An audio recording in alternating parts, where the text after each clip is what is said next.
Assalamualaikum warahmatullahi wabarakatuh. Selamat pagi anak-anak.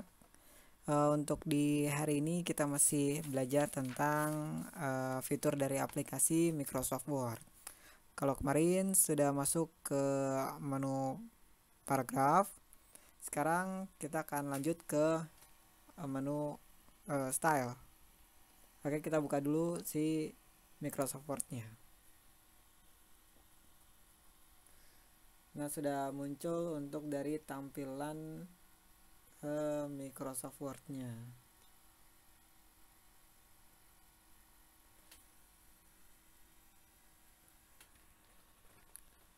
Oke, nanti di sini ke menu style itu ada di sebelah sini menu stylenya.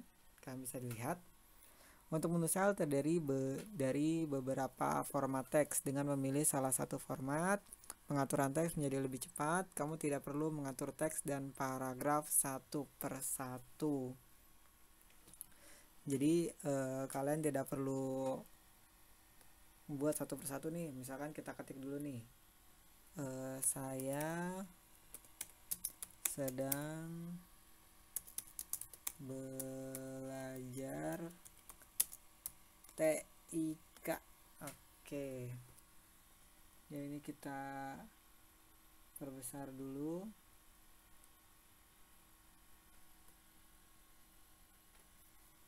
Nah, setelah itu kita tidak perlu memblok karena ini ke si fungsi style ini akan merubah seluruh halamannya.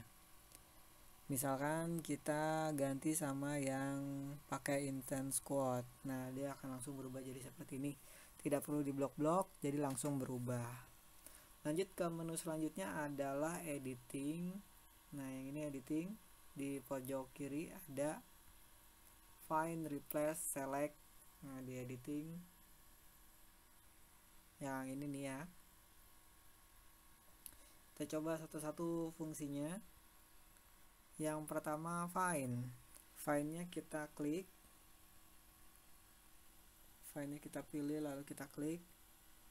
Nanti di pojok sebelah kiri akan muncul kotak navigasi. Itu fungsinya untuk memunculkan tulisan yang kita ingin cari. Misalkan kita ingin cari kata TIK. Nanti di sini TIK-nya akan keblok. Terus ada bacaan one result, satu result artinya tulisan TIK hanya ada satu dalam lembar kerja yang kita buat. Lanjut ada replace, fungsinya untuk menggantikan kata atau kalimat dengan kata atau kalimat lainnya. Maksudnya begini. Ini kita close dulu. Terus kita klik si replace. Kita ganti. Misalkan kita akan mengganti kata TIK ini menjadi matematika. Oke, yang pertama itu ada TIK, yang kedua kita ganti misalkan IPS deh, IP tematik. Nah, kalau sudah kalian tinggal klik replace all, nanti yang TIK ini akan keganti dengan tematik. Gitu. Jadi itu fungsinya untuk mengganti kata. Terus ada juga yang terakhir ada select, gunanya untuk memilih atau memblok teks. Ini kita klik icon select terus pilih select all. Nah, nanti akan keubah semua atau keblok semuanya. Lanjut, kalau sudah masuk ke menu home, lanjut ke menu insert. Di menu insert ada fungsinya dulu untuk memasukkan objek ke dalam dokumen. Jadi objek tersebut seperti tabel, gambar, diagram dan lainnya. Kamu bisa lihat di halaman 10. Terus ada di sini page. Yang pertama adalah page. Yang ini nih. Oke, kalian bisa lihat di sini ada page. Cover, blank page, page break. Itu adalah 3 bagian dari page. Yang pertama cover page berguna untuk menyisipkan cover di dokumen. Coba kita klik saja yang cover page-nya. Ini kita minimize dulu, kita perkecil. Oke, kita klik cover page-nya. Nah, terus nanti akan muncul pilihan-pilihan yang kalian mau covernya. Misalkan Pata pilihnya yang ini nih. Ini bagus. Nah, akan muncul cover baru. Ini kita kecilin ya, kita kecilin dulu.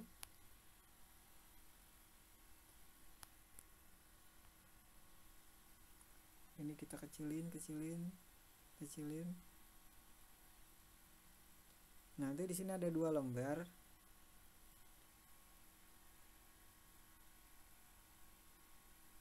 Oke, sebentar.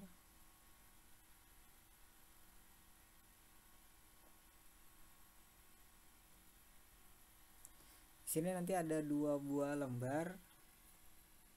Yang pertama lembar cover, yang ini lembar cover, yang ini ada lembar isi yang tadi kalian buat. Oke. Nah, lanjut ke blank page. Blank page itu akan menambahkan page kosong atau halaman kosong. Kita klik si blank page-nya, nanti akan muncul page ketiga atau lembar ketiga. Nah, sini kelihatan sini lembar ketiganya. Terus ada juga si page break. Page break itu untuk memotong tulisan ke lembar kerja baru. Misalkan ini kita taruh di sini, terus kita ingin sisipkan sebuah halaman. Nah, nanti yang di sebelah sini akan kepotong dan pindah ke halaman berikutnya. Jadi ada 4 halaman. Yang pertama pakai cover, yang kedua pakai blank page, dan yang ketiga pakai page break. Lanjut yang kedua ada table. Table itu yang sini. Nah, di table nanti kalian tinggal klik aja. Fungsinya sendiri adalah untuk memasukkan table pada dokumen. Misalkan kita ingin membuat berapa tuh 4 kolom dan 3 baris atau 6 baris. Nah, nanti ini akan langsung terbentuk sebuah table dengan pilihan yang kita inginkan. Lanjut ke menu illustration. Masih di menu insert. Pilihan selanjutnya ada illustration.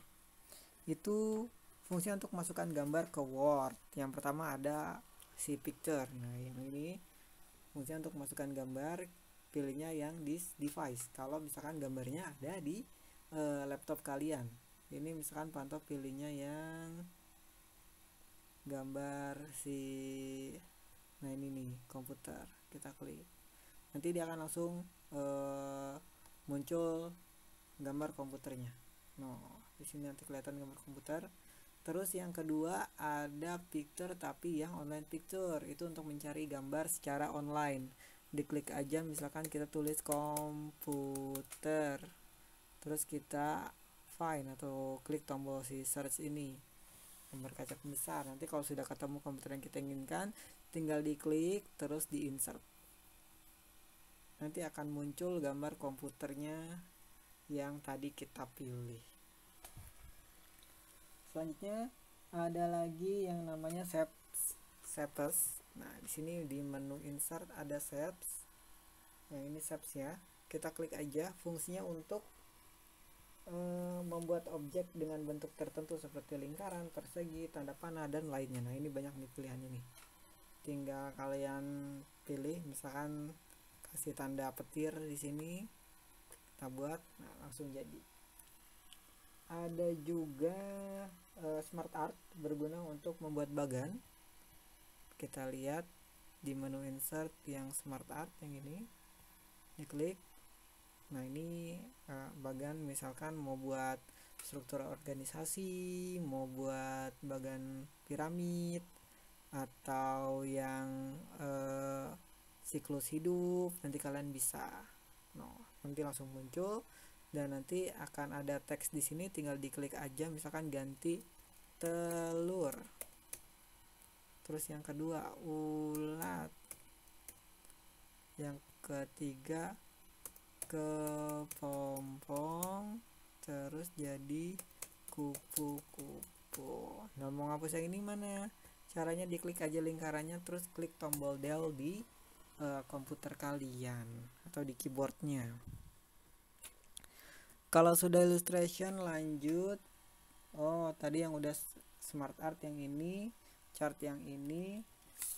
Selanjutnya kita ke header dan footer. Di menu insert, yang sini header dan footer. Nah, ini nih, header dan footer. Apa yang terjadi kalau kita mengklik si header? Header sendiri adalah jika kamu ingin memberikan catatan pada bagian atas dokumen, kamu bisa menggunakan fitur header. Nah, kalau misalkan catatannya ada di bawah, maka pilihannya adalah footer. Kalau page number itu untuk memberi nomor pada setiap halaman. Yuk kita coba untuk yang header dulu. Misalkan headernya ini Panto pilihnya yang si banded. Kita klik aja. Nanti akan muncul di atasnya tulisan dokumen title-nya atau tulisan yang ingin kamu tambahkan. Kalau misalkan footer, insert lagi footer, pilih misalkan halaman ini. Nah, di bawah akan muncul tulisan halamannya.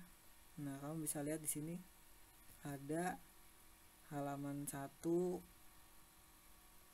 terus halaman 2 dan 3. Dia nambah terus halamannya sebanyak halaman yang kamu buat.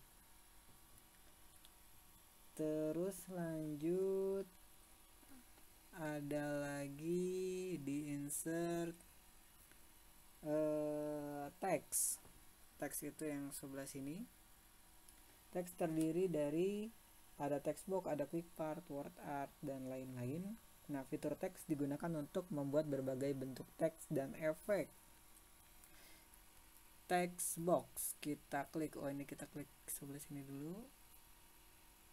Terus kita isi dengan text box. Diisi text box yang ini misalkan, lalu tulis contoh text box.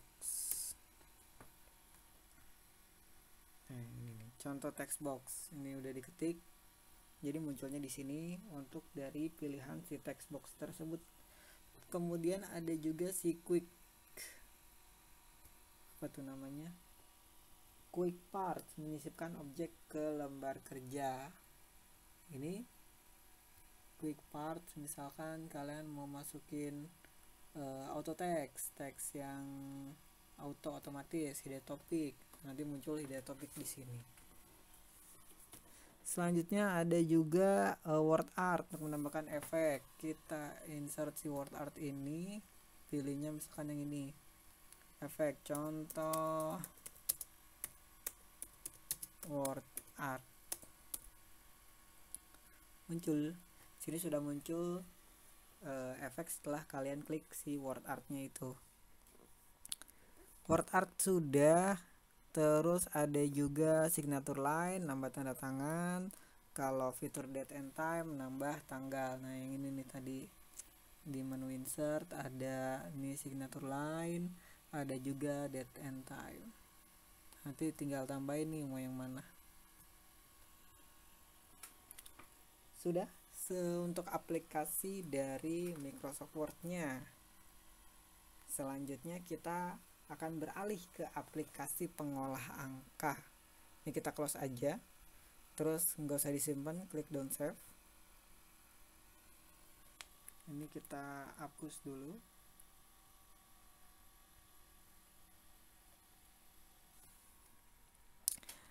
Kalau untuk aplikasi berhitung dan mengumpulkan data, kita membutuhkan aplikasi yang namanya aplikasi pengolah angka. Salah satu aplikasi pengolah angka adalah Microsoft Excel. Microsoft Excel itu yang ini, ya, bisa kalian lihat di sini.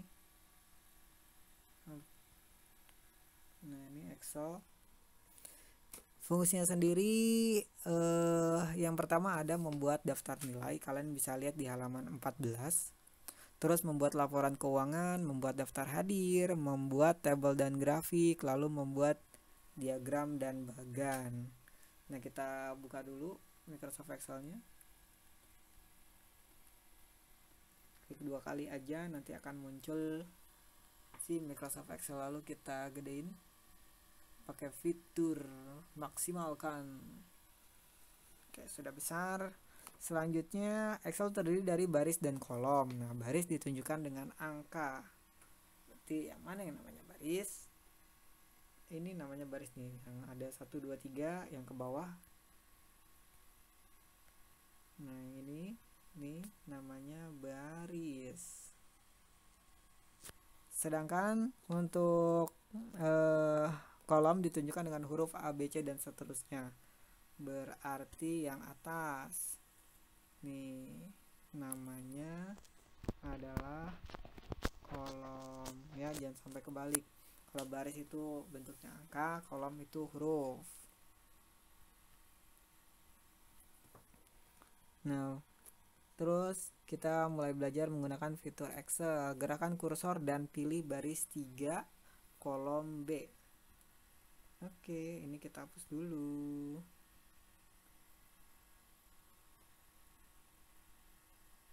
Mana nih, nggak hapus nih. Oke, udah kehapus. Baris 3 kolom B. Baris ketiga. Nah, ini baris ketiga nih. Lihat di sini, baris ketiga kolomnya B. Oh, kolom berarti kesampingan. Nah, ini kolom B. Ya.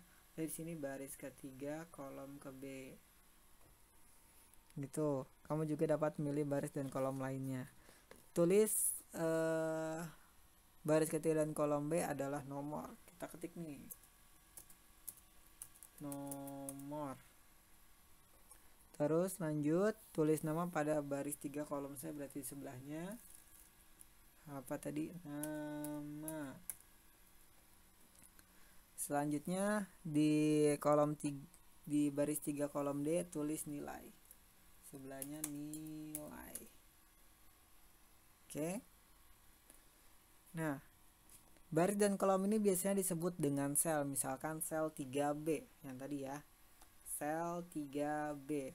Yang ini nih, ini yang kotak bergerak ini disebut dengan sel.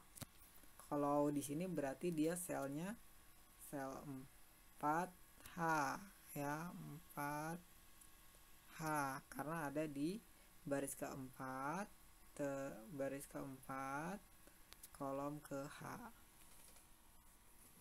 Gitu ya. Kita hapus lagi.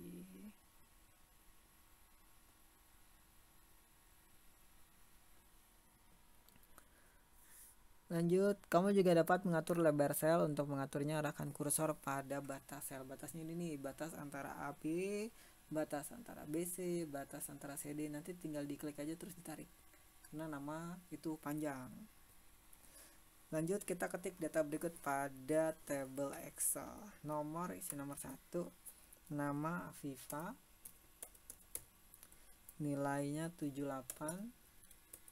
Terus nomor 2. Austin, nilai 69.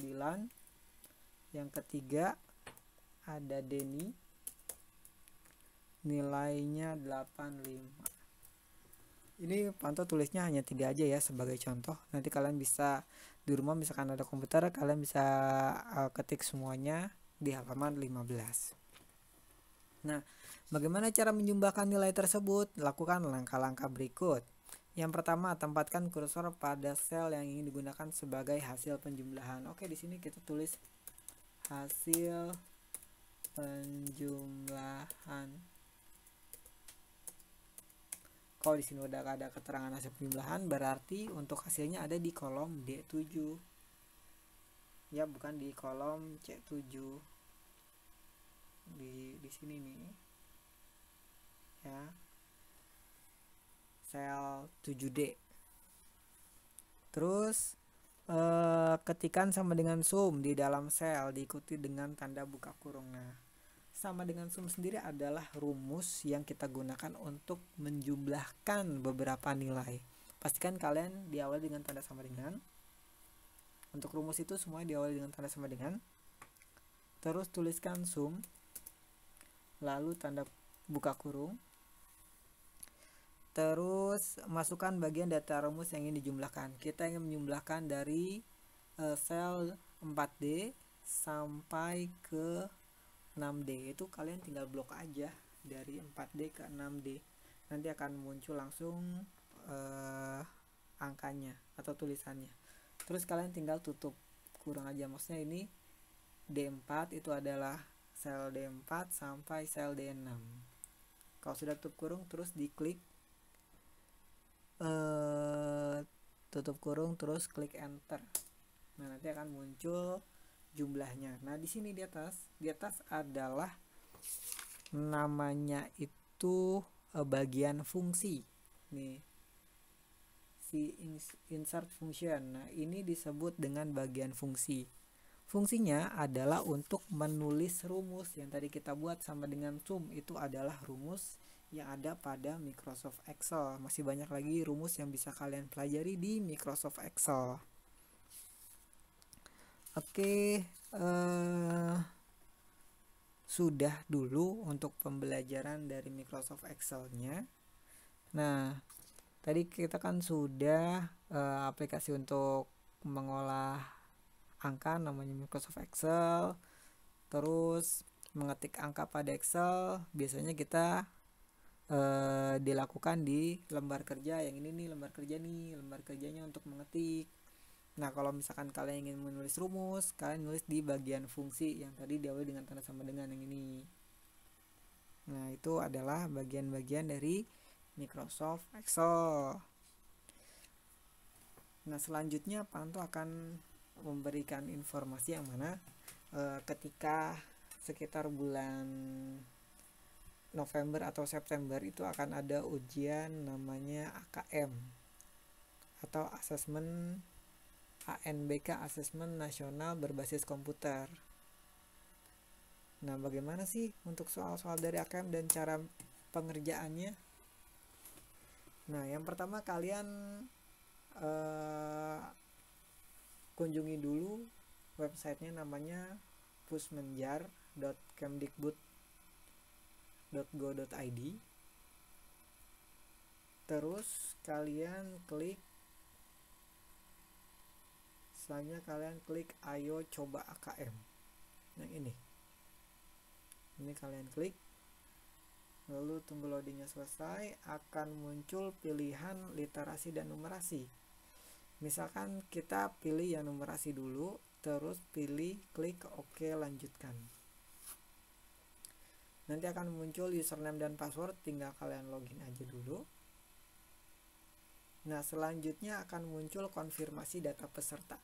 Masukkan dulu nama peserta, misalkan Aira. Terus harinya hari tanggal 18, misalkan tanggal 18, bulannya bulan Oktober, tahunnya tahun 2008. Terus ketikkan token di sini. Nah, token ini didapat dari token di pojok kiri yang ini. Oke, ini kita blok dulu, terus kita klik kanan lalu pilih copy.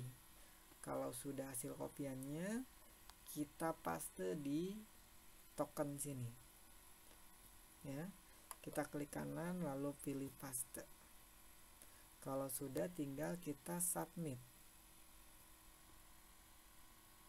Nanti akan muncul konfirmasi tes ini, nanti ada waktu tesnya, terus alokasi waktu tes adalah 60 menit, tinggal kita klik mulai, berarti kita melakukan pekerjaannya adalah 60 menit. Nah, soal nomor 1 nih, Siti dan Udin ada di jalan. Siti dan Udin namanya, muka mereka penuh debu dan lain, nanti kalian bisa baca. Terus pertanyaannya ini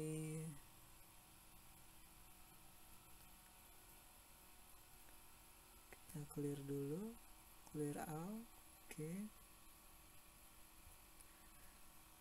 Apa pertanyaan pertama, apa permintaan Siti dan Udin dalam doanya? Misalkan contoh Panto jawab ingin bernyanyi. Checklist. Nah, ini kalian milihnya cuma salah satu aja. Kalau sudah, tinggal klik soal berikutnya.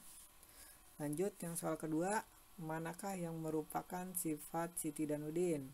Nah, kalau misalkan kotak begini berarti bisa lebih dari satu. Misalkan pekerja keras sama sabar.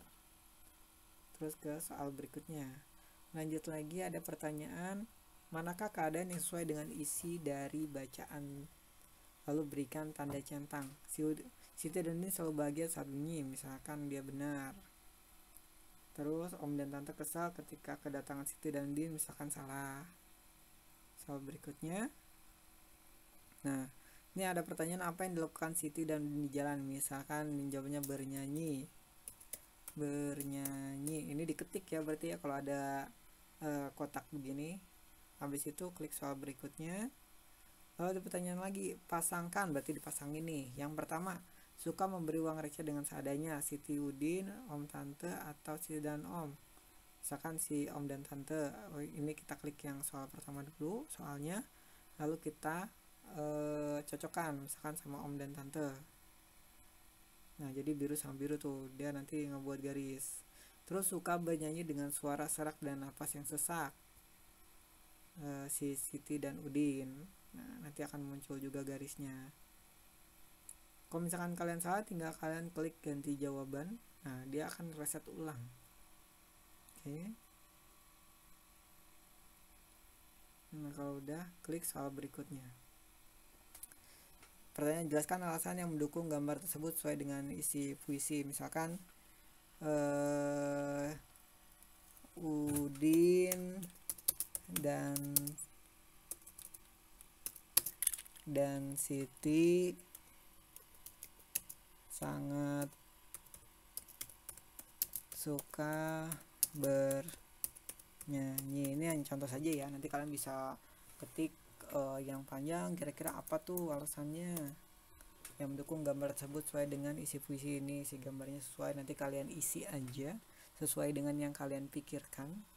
Kemudian ada artikel lain lagi, apa yang menyebabkan mata kita terlihat seperti mata pandangan. Nanti kalian bisa baca ini nih. Nah, kalian simak baik-baik pertanyaannya, lalu kalian jawab sesuai dengan pertanyaan yang tertera. Misalkan karena terlalu lama bergadang. Nah, ini hanya misalkan saja. Kalau sudah, berikutnya nanti ada soal lagi, tinggal kalian jawab dan seterusnya. Nah, tadi kalau kotak gini berarti jawabannya bisa lebih dari satu. Nah, gitu ya. Itu untuk pembelajaran hari ini, yang mana nanti untuk asesmen ini insya Allah akan kalian praktekkan di bulan September ataupun bulan November. Sekian dulu dari Pantau pamit. Wassalamualaikum warahmatullahi wabarakatuh.